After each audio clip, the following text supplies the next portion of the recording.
Karthigai Deepam serial எபிசோடுக்கான promo review பார்க்கலாம். என்னோடய review பிடிச்சிருந்தா லைக் பண்ணி சப்ஸ்கிரைப் பண்ணுங்கள்.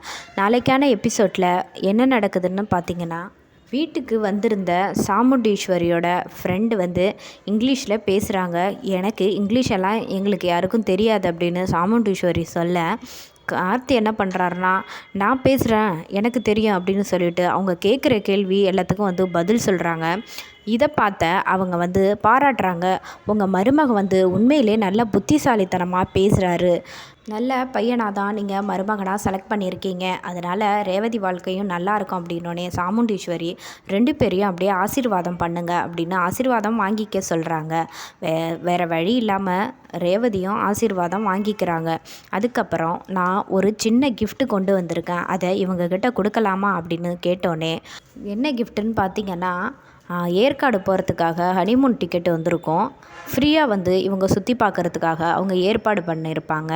இதில் வந்து 4 நாள் தங்கியிருக்கலாம் அப்படிங்கிற மாதிரி சொல்லுவாங்க. அந்த டிக்கெட்டை வந்து சாமுண்டீஸ்வரி வாங்கிட்டு ரேவதி அப்படின்னு கூப்பிடுவாங்க. நான் போகிறேன், கண்டிப்பாக நான் இந்த ஹனிமூன் ட்ரிப்புக்கு போகணும், அதை தனமாக சொல்ல போகிறீங்க, கண்டிப்பாக நான் போகிறேன், மறுப்பு சொல்ல மாட்டான் அப்படின்னோடனே ராஜா வந்து யோசிக்கிறாரு.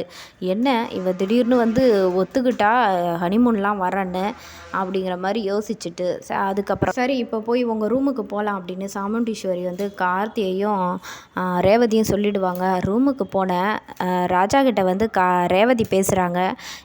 என்ன நான் வந்து அங்கே ஒத்துக்கிட்டனே ஹனிமூன் வரத்துக்கு அப்படின்னு பார்க்குறீங்களா அப்படின்னு கேட்டோன்னே, எனக்கு தெரியும் நீங்கள் ஏன் ஒத்துக்கிட்டீங்கன்னு, இங்கே இருந்தால் உங்கள் அம்மா வந்து இதை செய் அதை செய் அப்படின்னு ஃபோர்ஸ் பண்ணுவாங்க, அப்படிங்கிறதுனால அங்கே வந்தாச்சும் 4 நாள் நிம்மதியாக உங்கள் இஷ்டத்துக்கு இருக்கலாம் அப்படின்னு தானே வரீங்க, அதனால தானே ஒத்துக்கிட்டீங்க அப்படிங்கிற மாதிரி கார்த்தி கேட்டோன்னே, பரவாயில்லையே இதெல்லாம் கூட உனக்கு தெரியுதா, ஆமாம் அதுக்கு தான் நான் ஒத்துக்கிட்டேன், இங்கே இருக்குந்தா எனக்கு உன்னை பார்க்கவே வந்து உனக்கு இதை செய் அதை செய்ன்னு சொல்லுவாங்க, நான் அங்கே 4 நாள் என் இஷ்டத்துக்கு இருந்துட்டு வருவேன் அப்படிங்கிற மாதிரி சொன்னோன்னே, சரின்னு சொல்லி பாயெல்லாம் எடுத்து விரித்து போட்டு ராஜா வந்து வழக்கம் போல் தூங்க ஆரம்பிக்கிறாரு. அதுக்கப்புறம் என்ன நடக்குதுன்னு பார்த்தீங்கன்னா, காலையில் சந்திரா வந்து ரேவதியை பார்க்குறாங்க.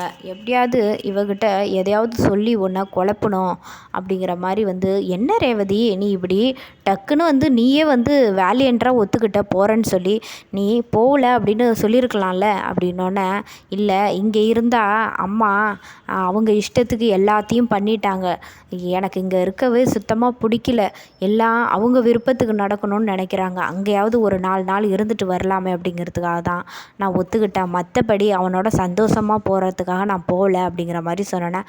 அதனை பார்த்தேன், நீயாவது மனசு மாறிடுவியா அப்படின்னு மைண்ட் வாய்ஸாக வந்து சந்திரா வந்து சொல்லிக்கிறாங்க. அதுக்கப்புறம் சிவனாண்டிக்கு ஃபோன் பண்ணி எல்லா விஷயத்தையும் வந்து சொல்கிறாங்க.